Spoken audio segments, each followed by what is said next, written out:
આજે આપણે દૂધીનું ભરથું બનાવીશું। તો તેના માટે દૂધી લઈશું અને તેના પર તેલ લગાવી લઈશું અને તેને આ રીતે કટ કરી લઈશું। હવે તેને આ રીતે શેકી લઈશું। દૂધી સરસ રીતે શેકાઈ જાય પછી આપણે તેને ચપ્પાની મદદથી તેને છોલી લઈશું અને તેની છાલ દૂર કરી લીધા પછી આપણે તેને પાણીથી સારી રીતે સાફ કરી લઈશું અને તેને આ રીતે ક્રશ કરી લઈશું। હવે કડાઈમાં તેલ લઈશું, રાઈ, જીરું, હિંગ, આદુ, લસણ, મરચાંની પેસ્ટ એડ કરીને તેમાં ડુંગળી એડ કરીશું। ડુંગળી સંતળાઈ જાય પછી તેમાં ટામેટાં એડ કરીશું અને તેમાં રૂટીન મસાલા એડ કરીશું અને સરસ રીતે તેને મિક્સ કરી લઈશું।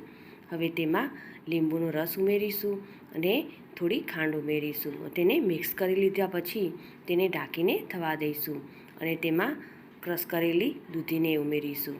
દૂધીનું ભરથું તૈયાર છે અને મારી આ રેસીપી ગમી હોય તો ચોક્કસથી લાઈક, શેર અને સબસ્ક્રાઈબ કરજો।